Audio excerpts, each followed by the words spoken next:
The broadcast is now starting. All attendees are in listen-only mode. Good afternoon, guys. We're going to give this another 4 minutes here to let some people start joining. Thank you for everyone who's joined already. Got a great number of attendees here today. See some familiar faces in the chat. So everyone hang tight, grab a cup of coffee, grab a bite to eat, and we'll get started here probably 1 minute right after the top of the hour.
Hey, Jay. Hey there.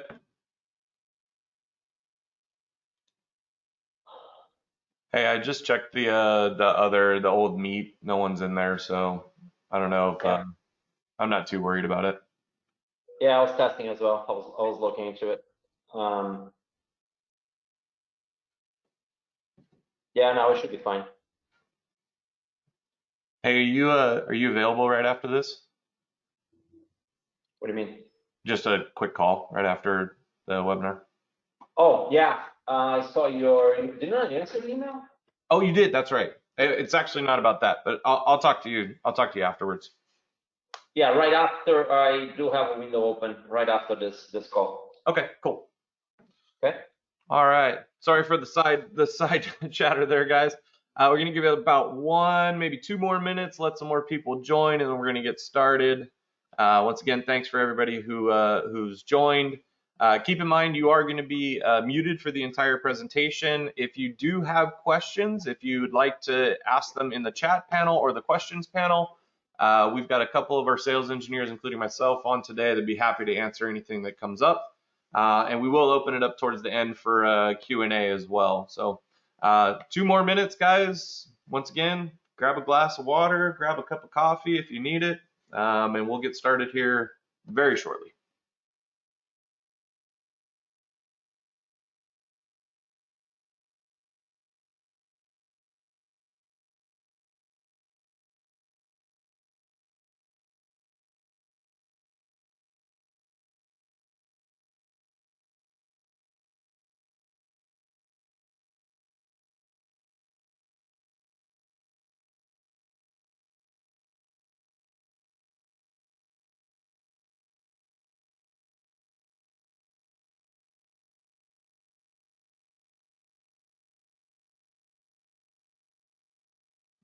All right, guys, I think we've given everybody enough time to jump on. If people still are joining, they can hopefully watch the recording when we're done with this. Once again, thank you all for joining today, our webinar series on ACM and ACM hardware. These lunch and learns have been amazing. We are still having them every week, Monday, Wednesday, Friday. So if you're not getting an invite to the webinars, please reach out to somebody, your local Vigilon resource, RSM, SE. Happy to have you guys attend. Today, I'm going to be covering Mercury hardware and some of the configuration, some of the different models, and really just how we utilize Mercury hardware within the ACM platform. I am trying something a little different than I normally do. I'm actually going to do my best to show this entire presentation from within the ACC client. So starting off, our agenda for the day, we're going to talk about the different models. We're going to talk about some best practices when you're installing your Mercury hardware. And then we're going to go through some configuration on the panel themselves and in ACM and kind of what you can do with Mercury hardware. So what is Mercury security? And I know a lot of you guys, this may be review. If you've been in the industry for a while, you know about Mercury and what it can do with possibly other access control systems. But at the core, Mercury is an open platform for security hardware, basically for door hardware.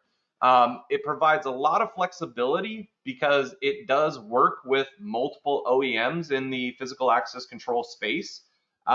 It is that open platform. So running a Linux embedded operating system for all of the new panels, which I'll get to here, but it's scalable, right? So anywhere from 2 doors all the way up to 64 doors in a single controller, supporting hundreds or thousands of readers and inputs and outputs. That's all available through Mercury's open platform. So let's getting right into the models here, and I'm going to go in a little bit more detail with these models as well. These are your intelligent controllers. So in an ACM design or an ACM system, you're going to have the ACM appliance, whether that's a Pro or an Enterprise or a VM, that's going to be connected through the network to one or more of these intelligent controllers. And these range all the way from the LP1501, which is a simple, 4 opening or 2 door intelligent controller that can be powered via PoE or 12 volts. That device supports up to 17 doors downstream. Or you may have an LP1502, which is the most common intelligent controller that we see installed out in the field. I'm going to get to some examples of why you would use one versus the other here in a couple slides. The LP1502, the 2500, and the 4502, those are centrally located style controllers. So you've got an IDF, you're going to install that controller, you're going to have your sub panels all within the same room, and then you're running cable out to your door locations. Similar specifications on the 3 controllers on the right. They're powered either by 12 or 24 volts. The LP1502 has 2 onboard reader ports and can expand to a total of 64 doors using sub panels. Has built-in input and output relays for your door position sensors, your REXs, for your auxiliary inputs and things like that. The LP2500 is a large capacity controller, so it actually does support up to 64 doors, just like the LP1502. However, it has 2 RS485 ports. So we see that used a lot with wireless lock installations, where you've got controllers that are at the edge, or maybe even sub panels that are at the edge, and you need to be able to split that RS485 between 2 floors of a building, or one floor, on one floor going one direction and then a cable run going the other direction. The LP4502 is the newest LP controller, released late 2018, I believe, or early 2019. And the LP4502, if you kind of look at the controller options here, if you smushed an LP1502 and an LP2500 together, you're essentially getting all of the features of both. Dual RS485 ports, 2 onboard reader ports, 64 door capacity, with support for things like federal government requirements with FIPS 201 and PAM module and things like that. So the LP4502 has a lot of great features built into it. So we're seeing that being used more in the larger space, federal government, elevator control, things like that. It's a great option for that. So next here is, a couple of the things that all Mercury intelligent controllers support. All Mercury controllers or intelligent controllers support OSDP now. So everything that's red, even including backwards compatible to some of the EP boards, support OSDP. That's important to you because as we move forward in the security industry, the need for more secure communication between the reader and the panels is becoming more and more prevalent, and OSDP provides that. So it's a different format for the wiring from the reader back to the controller. It provides a secure encrypted connection. You can perform things like OSDP secure channel, which essentially locks the reader to the controller. So if someone tries to take that reader off and put their own reader on that location, it's not going to work. It's basically going to lock that reader out or lock that controller port out, and it won't work. All LP series controllers support multiple card formats, right? So you can have a number of different card formats on a specific panel or panels to support your customers' needs. You're not stuck with a number of only 8 or 16. I believe now the number is all the way up to 255. So we've got a ton of different support for card formats on the LP controllers. You can configure your controllers in paired master, paired slave for in-out readers. So 2 readers can share the door position sensor, the Rex, the strike, and then we're actually tracking based on the direction of where people are going. And then you tie that in with area control and anti-passback and all of the other features that you get with that. Mercury controllers, especially with ACM, do support wireless locks. So ACM specifically supports wireless locks from Allegion and ASA Abloy, specifically the AD, NDE, LE series, and then the Aperio line from ASA Abloy. For those of you guys who are on here today, next week our webinar series is going to be 100% around wireless locks. So we are going to be covering all of the wireless lock options from Avigilon next week, so we'll dive into that a little bit more. You have input tamper inputs, power fail inputs. So you have inputs built into the panel so that you can get notifications when certain events happen. TLS, I'm going to talk about this a little bit more when we get to the best practices, but all LP series controllers support TLS encryption when the panel is communicating to the appliance. That's extremely important as we get into this more secure world as we're living in today. You also can load and generate custom certificates for that TLS. So if a customer wants to be able to put on all root CAs for each one of their panels to secure those not only via TLS but also through certificate pinning and authentication, those certificates can be applied to the panels as well. And then a big thing, probably should have put this as the first bullet point, all of the LP series controllers are actually running an embedded Linux platform. So what this means for you and for us and for everyone is that it gives Mercury even more control to be open in the future, right? Linux gives them the ability to go in and actually create new features, create new hardware integrations and things like that, and then be able to pass those off to us as OEMs so that we can go in and design additional features around what they're doing. So it's a great solution for what's coming down the pipe with Mercury and what they can do. So really quickly going to go through the sub panels here.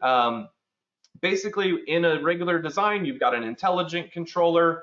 You have sub panels. The sub panels are typically like your door controllers. So you're using these sub panels in a couple different ways to either control inputs and outputs or expand your system reader capacity. And we have those in a couple different forms here.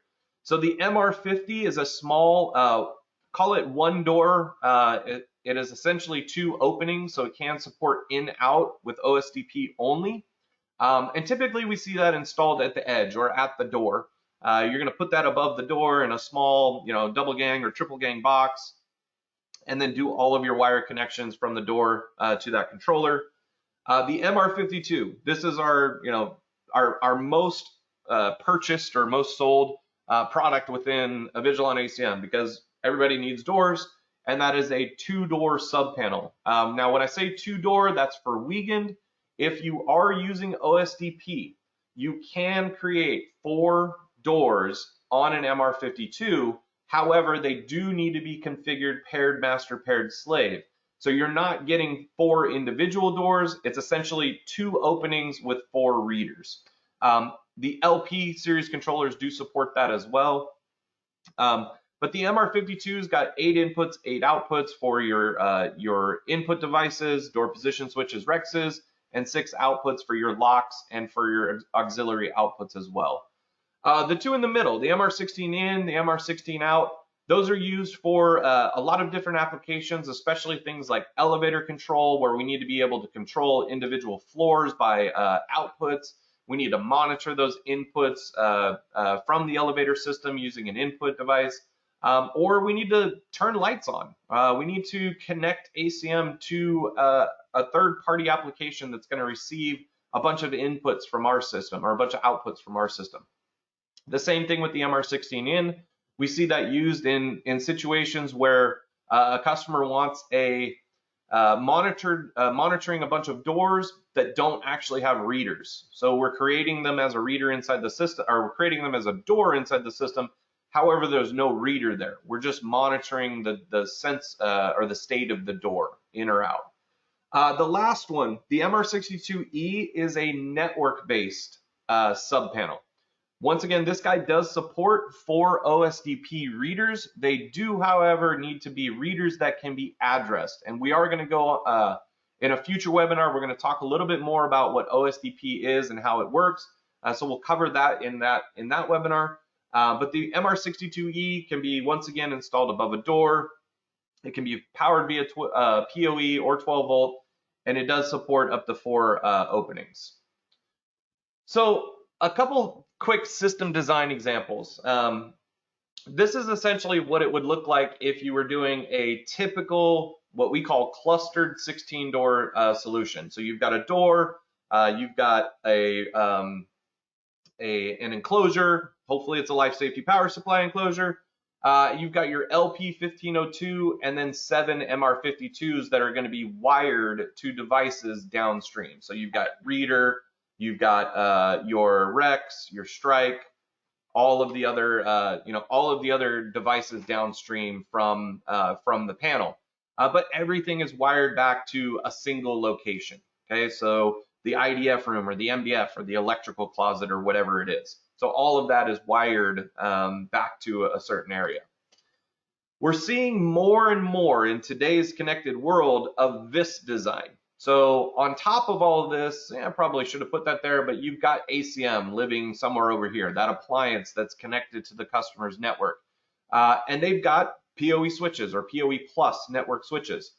Utilizing PoE plus, we can actually just take one cable, an Ethernet cable that has that PoE and network signal, out to an LP1501 or an LP1501 and a series of MR62Es. And then instead of having long cable runs for the door hardware, we have short cable runs for the door hardware from these devices up to the controller. And the controller could be installed in a small box above the door or however far away from the door that you need. And this works in all kinds of different applications. Now, the great thing about our solution and the way that Mercury functions is you can have both of those system design examples. You can have a building that is completely wired in a clustered solution where everything's wired back to a single location, and then you can have small remote sites that have the above door, or maybe you have a gate, or you've got a location that's difficult to get a big fat cable through for your access control, but it's really easy to just run a Cat6. So you can have combinations of these different topologies. So a couple of the best practices, and I'm actually going to show this in real time as well. It's my recommendation. It's our recommendation. You get a Mercury controller from us. You get a Mercury controller from someone else. Always factory reset that before you do anything to it. Just like anything else, You never know what you're getting coming from the factory. It's very possible that someone was testing with this in an engineering department, and by factory resetting that panel, you're basically getting it with its base configuration, and you're going to be able to go through and make the changes that you want. We talked a little bit about TLS before. It is a good recommendation to use your panels with TLS required. I'm going to show you what that means in ACM. However, using TLS secures the encryption between the appliance and the panels. So you're not going to get any data traffic on your network that's going to be passed in plain text, right? TLS is going to take all of that and encrypt it. I do always recommend setting a host name on your controllers. The host name could be, LP1501-IDF1.2 or wherever it's located. Something that makes the panels easy to identify if the customer or if you need to do a network scan outside of ACM. You can always, log all of your panels, IP addresses, and host names and MAC addresses in a spreadsheet as well. That's another good recommendation. The fourth one, always set a username and password on your controllers. This will save you from having to drive out to a site when you need to go check on that controller. You need to make a change in that controller, because as you'll see here in a second, you have to flip dip switches and things like that to get into the controller for the first time. And then the last thing, before you're ready to hand this thing off to a customer and say, hey, everything's great, make sure all of your dip switches are turned off on your LP series controllers. That way it's not, it doesn't have the default IP address, it doesn't have the default username and password ready to be used, okay? So with that, let's go through a couple things here. Hopefully you guys can see this okay. There's going to be a little bit of lag because of, look at that, unusual motion detection. So I have some of the different controller options here. We've got our LP1502, we've got our LP4502. You'll notice that these guys, actually I did that backwards, 4502, 1502. But you guys will notice these look really similar. They're actually built upon almost the exact same architecture. So they do fit in the same, they use the same size boards. The LP2500 concurrently is a little bit smaller. It's about, it's a little over half the size of a regular LP1502. Then you've got the LP1501 here, which this is that one door, two door controller. Supports up to 17 downstream. The MR52 is the same size as the LP series, the LP1502 and 4502. You've got the MR50 here, little one door guy. The 62E, same form factor as the LP1501. And then I've got a 16 in and a 16 out. I did that backwards as well, in, out, right? You can always tell what's an out and what's an in by the amount of protection relays that are on the board, because we need a lot when we're sending voltage out of this guy. But what I want to cover with you guys real quick is that factory reset, okay?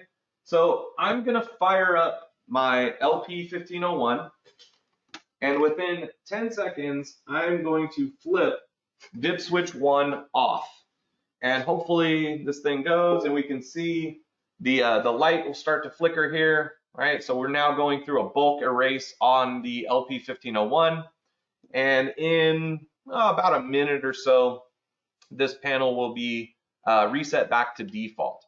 Now, on all LP series controllers, doesn't matter if any one of these four, your default IP address is going to be 192.168.0.251.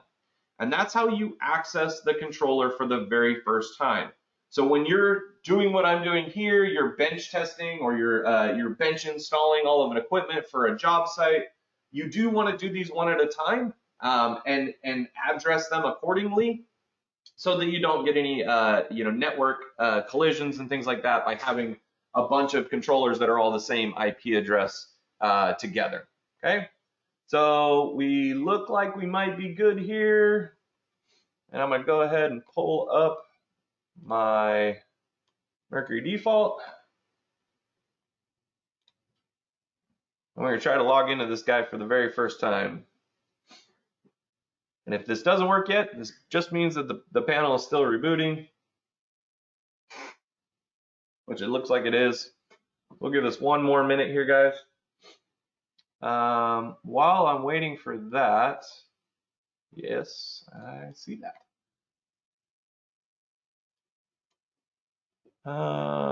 Having a hard time. Hey, Francisco, are you able to see the questions? I'm having a hard time seeing them, just screen resolution. There's no questions right now. Oh, okay. Hey, they're in the questions. Never mind. You're getting to them.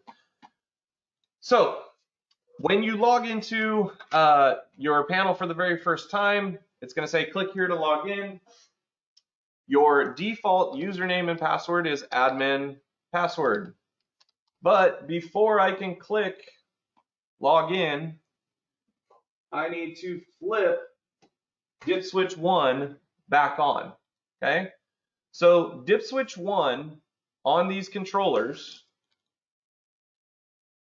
Right? So dip switch 1, these are your dip switches. Dip switch 1 sets the default login.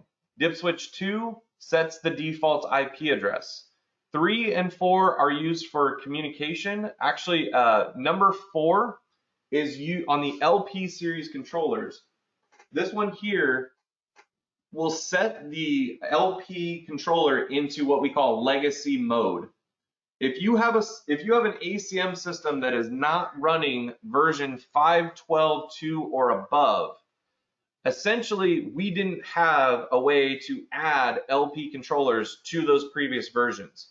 So Mercury was smart enough to leave a mode where you can turn that on, and then the controller basically acts like an EP controller. So for those of you guys who don't know, EP, all this stuff would be green, okay? LP, everything's red.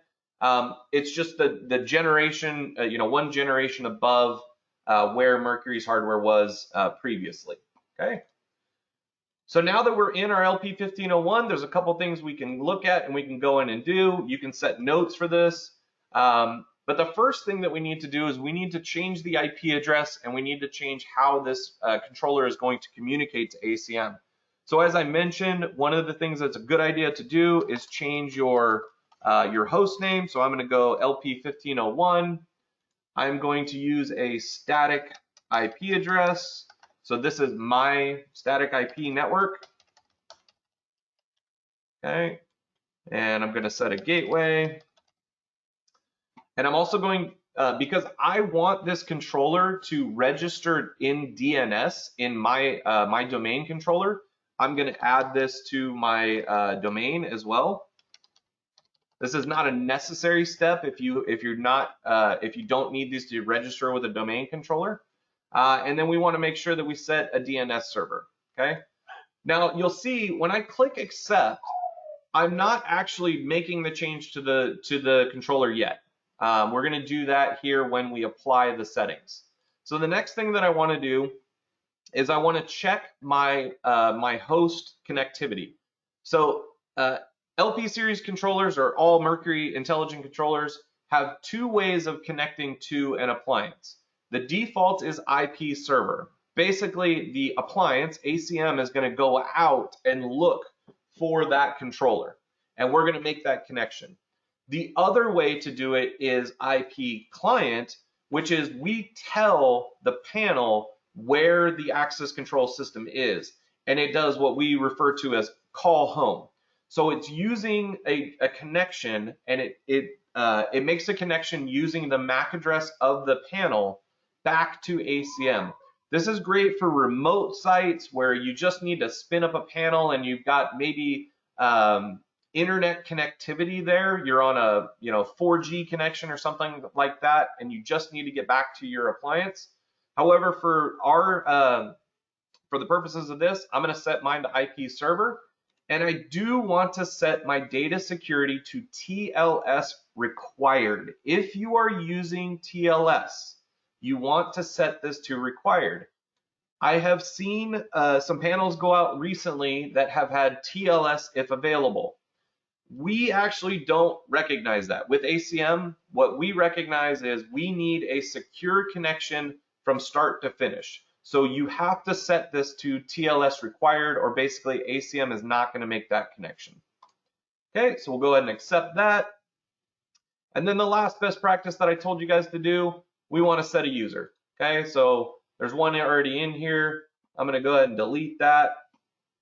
And we're going to add a new user, set a username, Vigilon, and set a password. Go ahead and confirm it. And then one of the things that I do, just because I test a lot of things, I do put my password in the notes here, just so if I do need to get back into it and I forget it, I can find it again. Not something I recommend everyone do. That's just for me. So maybe in your demo environments, your house system, that would be a good thing to do. Okay. So now I've saved all my changes, and I want to apply this to my controller. So I go to Apply Settings.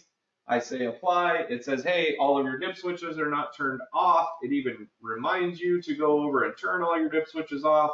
So I'm doing that. I check that box. I click yes, and it's going to kick me out because now it is changing my IP address.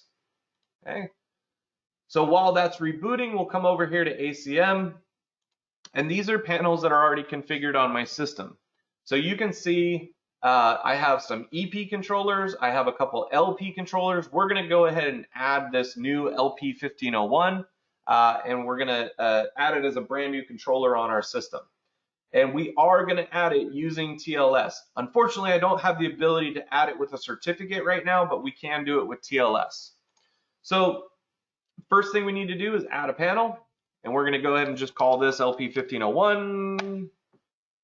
Physical location, I always recommend putting in some sort of location. Where is this thing, where is this thing located? LSP enclosure, 1. Okay, our vendor is going to be Mercury Security. We are going to go ahead and install this. We do want it to work when we plug it in. And I'm going to pick LP1501 with downstream. So with an LP1501, you have the ability to use it as a single portal, or you have the ability to use it as a intelligent controller with a sub-panels attached to it. If you set it to just LP1501, both reader ports will be available to you for readers. If you set this to 1501 with downstream, you will have one reader port available to you, and you will have the other port that basically gets converted into an RS-485 for subpanels, which is what I want to do with my system. You'll notice, actually, since ACM version 5.12.2, we've now added this large encoded card format option.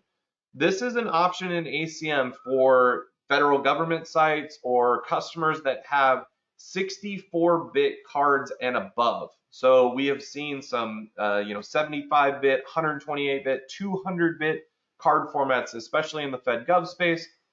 Keep in mind, if you enable large card format, the panel itself will only accept large card formats. It's not going to accept your standard 26 bits. It's not going to accept even the 56-bit of Vigilon ones. This is for large card formats only. Okay, so I'm not going to enable that because I don't have any of those cards. And then I'm going to come down. I'm going to set my time zone. I have to be in California, so we're going to go U.S. Pacific. Save it. Now, my previous webinar a couple weeks ago, we talked about doing wiring templates and all of that. For the purposes of this, because I'm not adding any doors to this, I'm going to cancel this because I don't need to add anything else, to that panel. Just wanted to show here's my panel created, and now that I have the panel on the system, I need to give ACM the IP address of where that panel is located. Now, if I did everything right with the panel, and I did everything right with my ACM system, this should come up.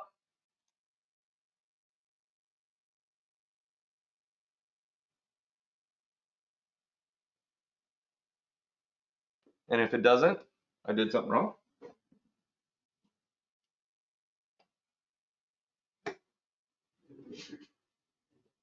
For those of you guys who didn't notice that, I did just unplug it from power and plug it back in, just performing a hard reset on it. And we'll give that a second to try to boot up. And while it's booting up, we can even go in here, give that a second to come back up, and we'll try to log into it. Oh no. So much for my plans. Hey folks, if you have any questions, feel free to enter those in the chat window in this meeting as Jared put it back to work there. Okay. And there we go. So my panel is back online. And for those of you guys who caught this, I've actually installed this controller on another system before. So that's why I'm getting this panel ID does not match. This can be cleared by performing a reset download. What this is going to do is it's going to go out to the panel. It's essentially going to clear everything that's on the panel as far as messages and things like that. And then we're going to reconnect to the panel. It does reboot the panel. So use the reset download very sparingly. That's not something that you need to do often with a system. Only if you're having things like that where you have a panel ID mismatch, or potentially you've got a very large system where the panel is not receiving all of its messages from ACM, you can do a reset download. In most cases, you can also get away with just doing a parameter download. So this actually is a good point to go through here. The parameter download, what this is going to do is this is actually going to push everything that ACM has in its configuration down to the panel so that the panel gets its corrected information from ACM. So all of your card formats, your identities, and things like that, it'll push all that information without performing a reset. It's just going to push the information. A good thing to look at as soon as you've installed a panel is your clock time right? If my clock here is set differently than my computer clock, then it's very possible that I set the wrong time zone when I configured this panel to begin with. The last comms is going to tell you the last time that the panel communicated with ACM, and the maximum amount of cards that can be associated to this panel will be displayed here. Right now, I have not written any identities or token information to this panel, so the cards in use is 0. The firmware. This became very important at the end of February for most of the people that are on this call. There was what we affectionately refer to as the leap year bug with Mercury panels, where we had to do firmware updates on our LP series controllers. Not just ours, but basically all LPs that were running firmware prior to what was available. Mercury was great and fixed that really quickly, and we got some great messaging out to people. However, if you go into a panel and you see that your firmware is 124.1 or 122.1, which is 3-4 years old, or maybe it's even just a couple revisions back, you can update your firmware very quickly and easily. With ACM, we include all of our firmware packages in the appliance. So when you go to a panel, you click on firmware, and then we'll have all of the latest firmware for the panel that you're working on. So we happen to be working on an LP1501.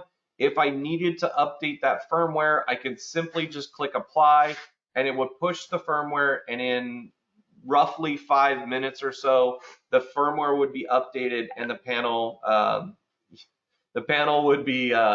would be ready to go. Okay. Now, one thing to note is with the firmware updates, you will take the panel down. Okay, so the panel does need to reset, and it'll completely reboot the panel at that point. So come back into our status here. A couple things we can still look at. We talked about reset downloads. The tokens parameter push. If I just want to push tokens to a panel, I can. So if I make a big giant change to ACM, I change all of the tokens, or maybe I had tokens set to not download. I can push all of those at once by just clicking the tokens, and then it's going to update the panel with the tokens. The last one here, APB reset. So anti-passback is tied to a panel. So when someone has, or if a panel has an issue in anti-passback where we're having a lot of users that are getting locked out because their anti-passback didn't get reset, you can reset the entire anti-passback rules for a panel by hitting the APB reset. And essentially what that does is if someone has APB, if they're locked out due to APB, then we will reset everyone that is on the panel, okay? And that will reset all of their anti-passback. So let's quickly go through our options here with our controllers. You saw me configure this when we initially configured the controller. This is where we can go in and we set our connection. Are we using TLS? Are we using a certificate? If you don't want to use TLS or a certificate, you can uncheck these boxes. If you want to perform the call home feature or the IP client feature, what you would do is you would turn this on, and then you would need the MAC address, which I've got some great addresses in here. You would need the MAC address of the controller, and you would put that MAC address in here. Now keep that in mind because you would also need to put in the IP address or the host name of ACM into the panel as well. Okay, so that is going to be how you set up IP client. There's a couple options here on your in your host configuration. These are delays and timeouts, and these are how ACM reports what's going on with the panel. So the panel or ACM is going to reach out to the panel essentially every 3 seconds and just send not a wake, but a keep alive. Hey, are you there? Hey, are you there? Hey, are you there? And then the panel is going to respond, yes, I'm here. Yes, I'm here. When we get to this offline timeout of 15 seconds, that's when ACM reports, hey, that panel is offline. I can no longer communicate with it, and it can create a panel offline message. You can also create or increase or decrease the polling delay. So the reply timeout is when we're receiving the message back from the panel. The poll delay is how long are we going to take to get that message basically read by ACM to do something with it. So we have seen a need to increase the poll delay, especially on systems where you've got the panel out at a network. On a network that may be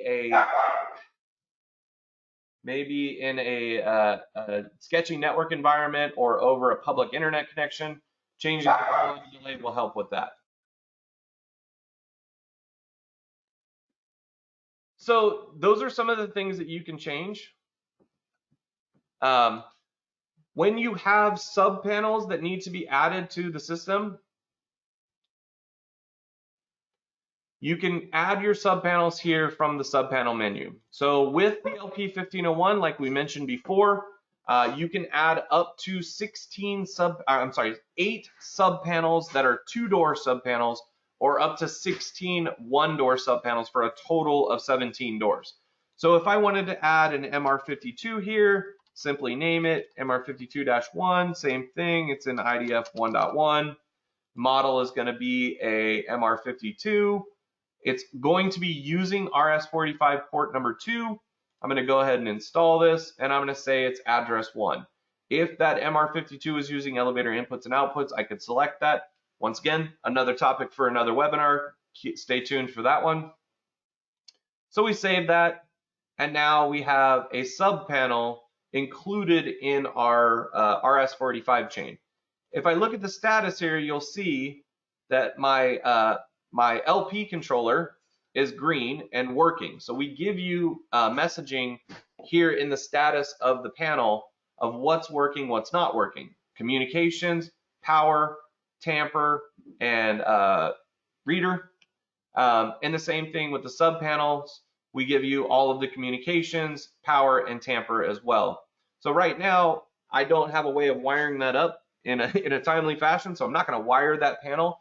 However, when I do wire this panel and address it accordingly, this panel would come on green. So if we look at that on the subpanels page, this gives us the ability to go into our inputs and outputs and either name them, configure them, change the information for them, all through the subpanels tab. So you have inputs, outputs, and readers. One key feature with Mercury panels, and it's called something different in every physical access control that's out there, is the macros and triggers, or I/O linkages, or global I/O. Everybody calls it something different. With ACM, we have a concept of macros and triggers. I'm not going to get into this into great detail. However, macros and triggers are essentially panel level events. So we can create some sort of trigger and action based on something happening at the panel itself. So the panel goes offline. We want that panel to fire an output or send an email, or we want to set up 2-card control with manager's access, or we want to set up double swipe. All of that is done through a series of macros and triggers. And I'll be totally honest with you guys. We give you more flexibility with macros and triggers than I believe any other access control platform does. We give you probably more than you'll ever need, and it does take some pretty good knowledge to figure out how these things work with each other. However, they are extremely powerful in a solution for your customers. So I'm going to switch over to another panel here that's been previously installed, so I can go through and show you some of the other features here. So access levels. Essentially, this is the access groups that are created on the panel that have been applied to the panel. So I can go in and I can see what doors have been applied via access group to my panel. So this particular panel has 2 doors on it based on 1 access group. If I pick my advanced kit here, we should see a lot more than that. So here's all of my access levels and then the schedules that are associated with those access levels. So you can see the doors that are associated here. Here we've got doors and a schedule. So you get a quick at a glance everything that's going on there. You do have the ability to once again push this information to the panels or pull from the panels by regenerating the access levels, and that's going to give that information or send that information to the panels. Also, schedules. If you have a system that has lots of schedules, you want to be able to see how many schedules you have applied to a particular panel, because panels do have limits. Panels can only accommodate 255 schedules per panel. Mine here, I've only got 5 schedules created. These are based on the different access groups for the for the panels themselves. So I've got 5 schedules that are associated to this panel. We talked earlier about card formats. So card formats are first configured as an option in ACM, where we're going to say, hey, we're looking for these card formats. However, because we can configure individual card formats at a door, that gets reported back to the panel based on how many card formats are actually being used. So with this, I've got 5 card formats that are 5 doors that are using a 26-bit Wiegand format, but I've got 6 doors on that same panel that have 56-bit Avigilon. So I can see those doors here based on the card formats. The last thing here with the panels is panel level events. This is something that you can get very creative with setting up in your event monitoring. So you have the ability to use global events, things like panel offline or panel tamper or panel ID mismatch. All of these different events you can now create a local event for, and then have it perform some sort of alarm action based on that. I want a sound, I want it to send an email. The other thing that you can do with these events is you can create them based on individual hardware levels. So I can go into a specific input and I can say, hey, I want only the input events for that one single input. And I want to create a local event when an input goes into alarm. Air horn, send email, 2-person required to clear, whatever events you need to create for that. And that can all be done from within the hardware selector. Essentially, the last piece here, covering what you see in panels in ACM, you get the status on the main page here. So you get whether something is normal, whether something is offline, whether somebody didn't wire the power fault or the tamper or the battery. Those all show up here. That's another best practice. I forgot to throw it in my presentation, guys, but I will show you on the video here again. Once I bring my client back up, you have the ability to monitor the tamper and the power fail for your power supplies or the batteries connected to your panels. So like right now, this panel, I didn't do any of that. I have the power fault, I have the tamper fault, and I have a battery fault. I probably should go fix that. Same thing with my main panel here. I don't have a battery in that enclosure. So the enclosure is basically telling my panel, hey, there's a problem with the battery. So we do get battery status in ACM. If you ever need to know what any of these things are, we have a legend. Normal, uninstalled, communication, power, battery, tamper. So that's all there at your fingertips.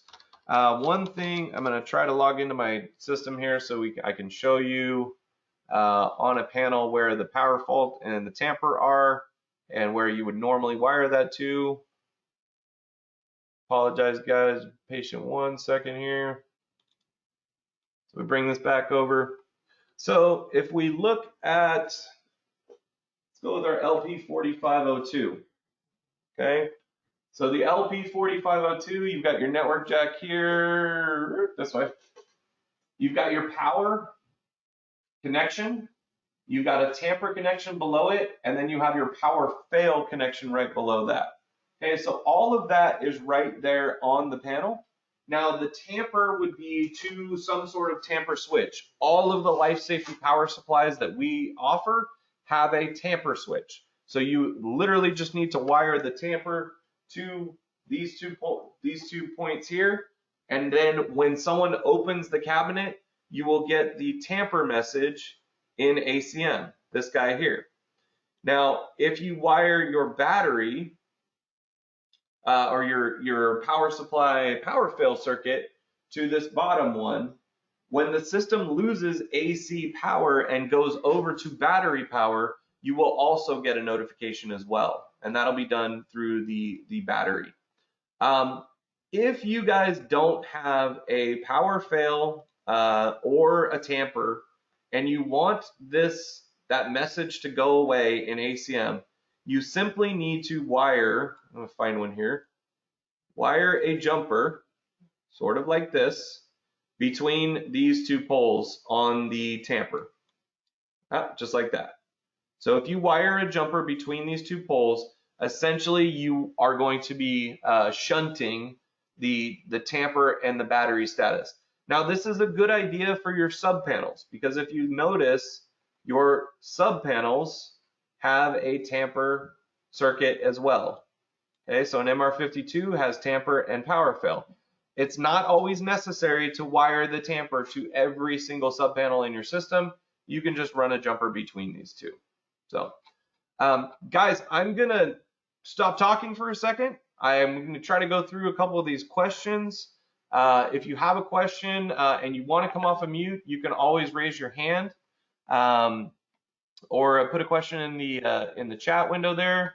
I'll be happy to answer them if I can read them. I'm having a hard time seeing them. I don't see any questions in there, Jared. We've actually got a lot of questions. Hang on. All right, so. Yes. All right, so I've got, because we haven't answered any of them. All right, so first one from Carlos. Can we also support FedGov issued certs? If the certificate is a .pem or .cert, I believe the answer is yes. I would have to dive into that a little bit further, Carlos. But we do support certificates from all kinds of different authorities. I personally have not tested what certificates we can add.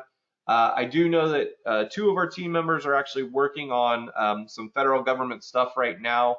So if you wouldn't mind me tabling that one and getting back to you, but I do believe the answer is yes. From Mr. Ed Hoffman.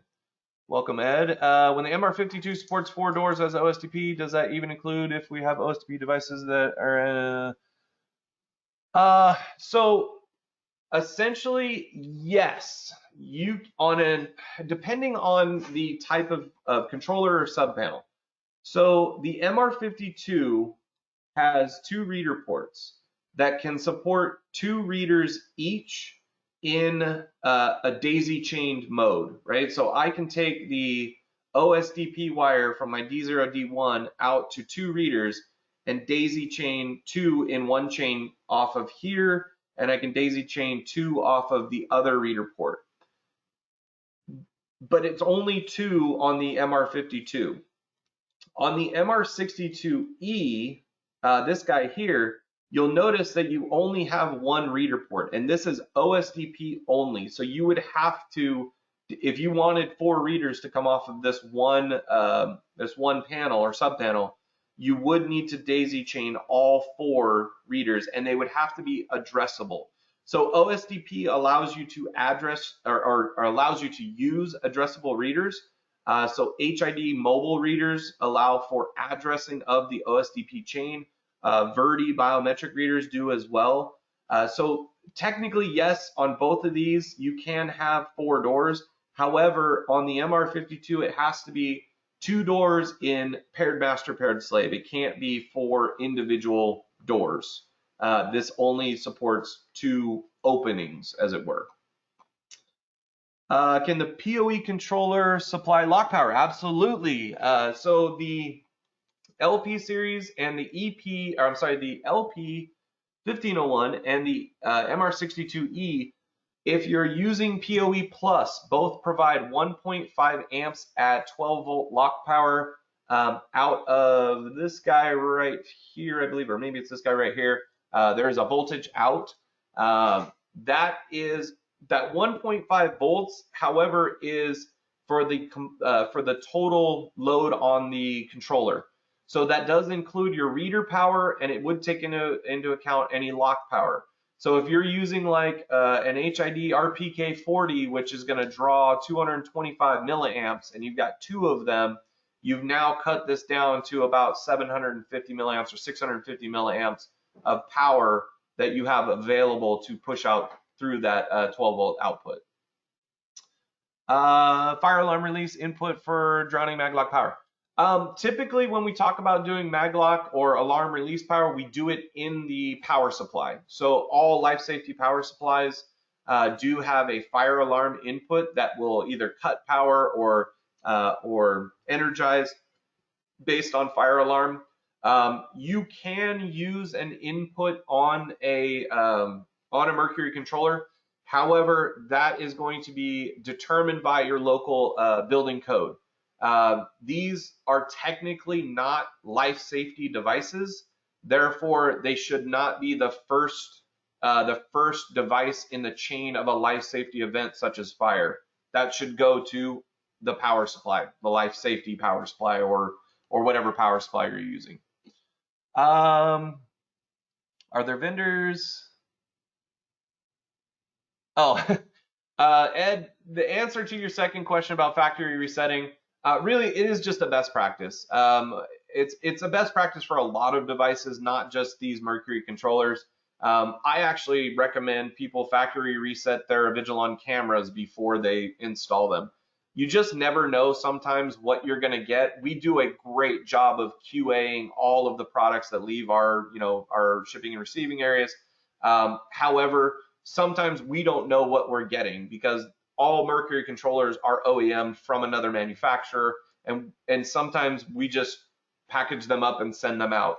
So it's just a good idea to factory reset them to clear off that information.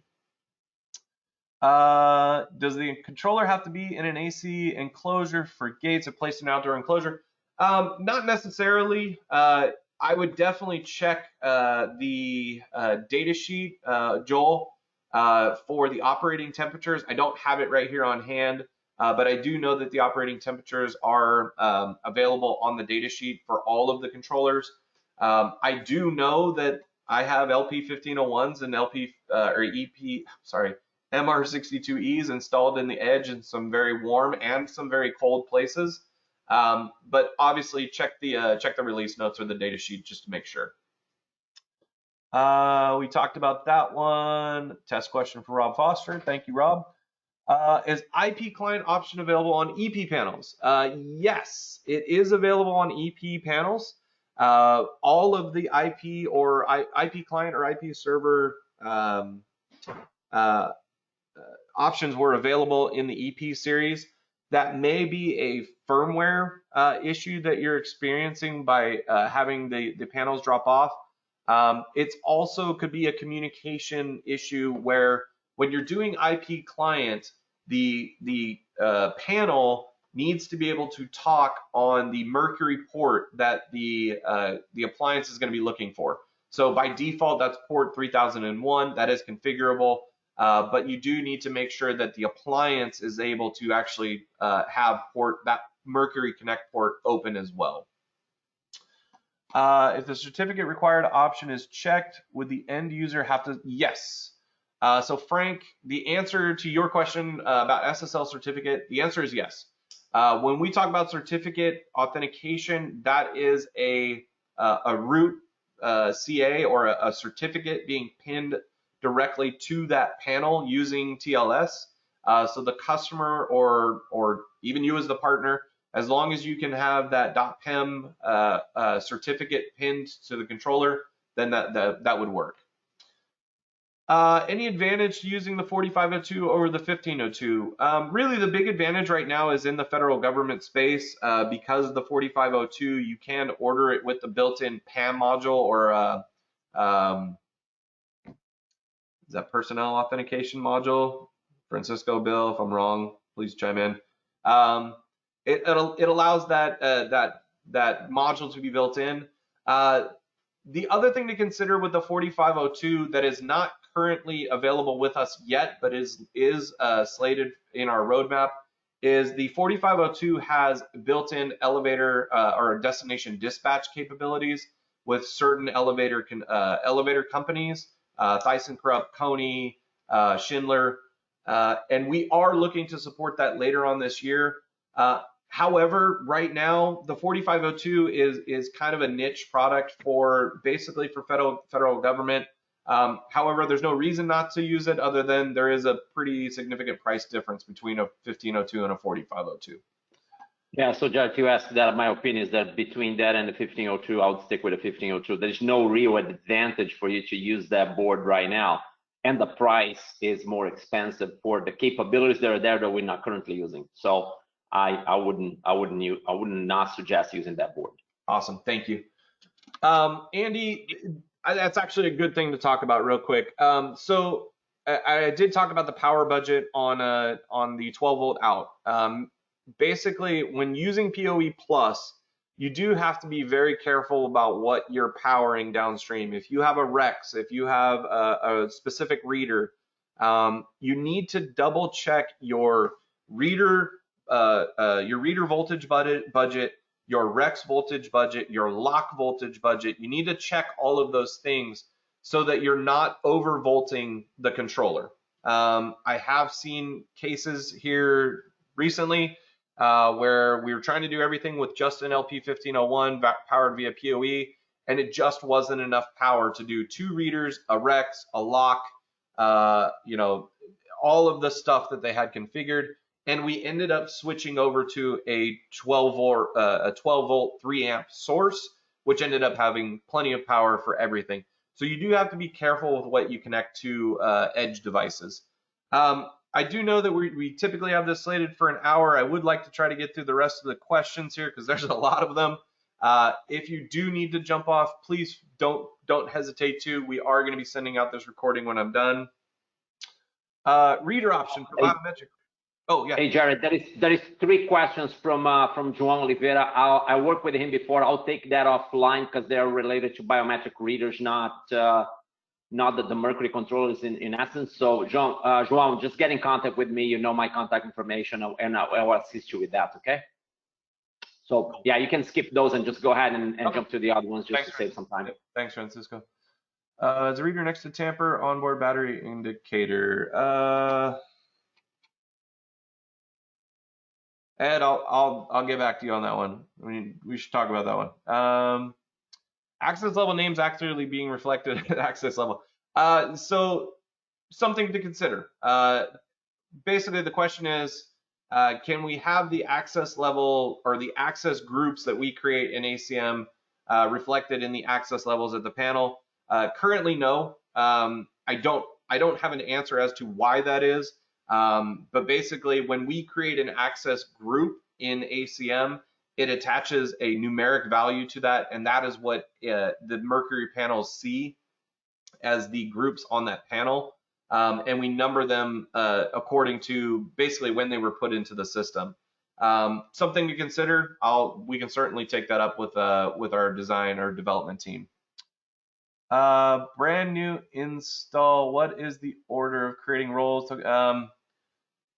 Craig, let me reach out to you offline and cover that one. We did a webinar last week on initial setup that covers a lot of that, and I think we've got some great information in there. I think I was the same thing, Ed. 1502 does not support Allegis wireless gateway connections. The answer is yes. So the 1502 is the one controller in our lineup that does not support wireless doors from Allegion. It does support wireless doors from ASA Abloy.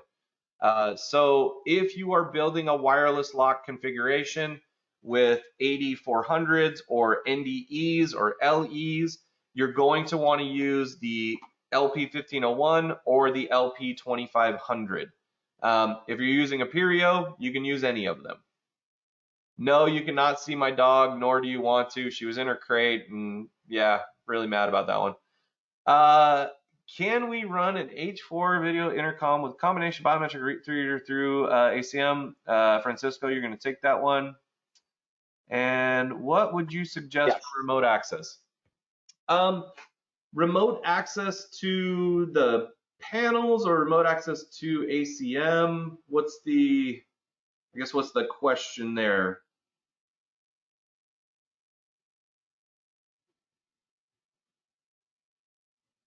I think that was a Mark Hilligus. Are you still on?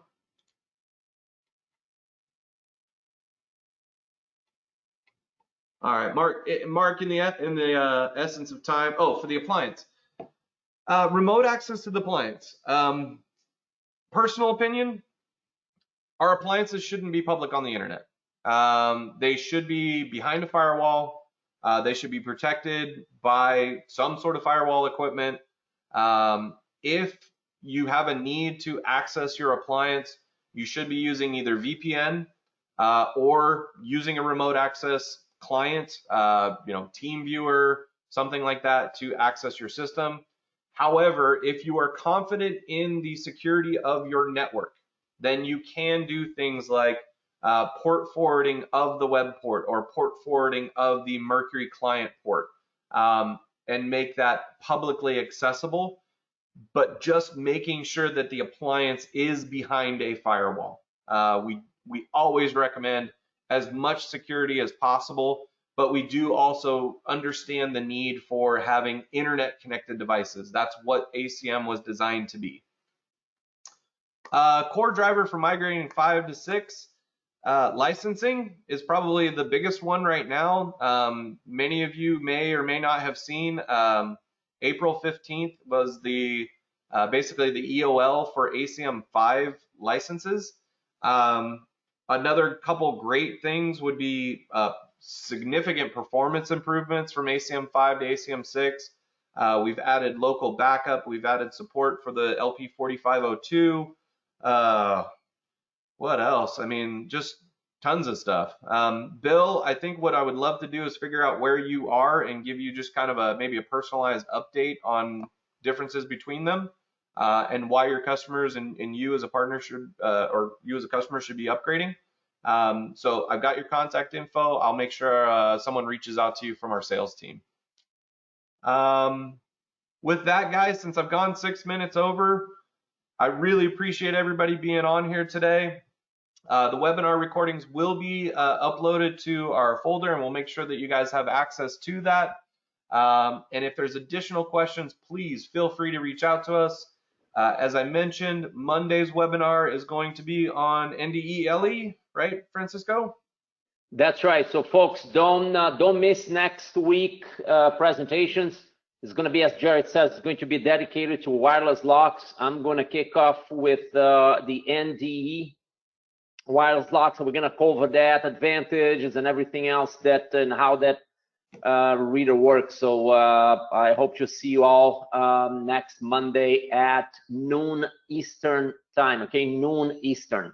Awesome. And then Wednesday we've got Rob Foster, who's going to be covering our AD 400 series locks with the Legion, and then I have the distinct pleasure of teaching you guys about Aperio next week and all of the great offerings from them. So once again, thank you guys for your spending your lunch with us, and look forward to seeing you all next week. Thank you.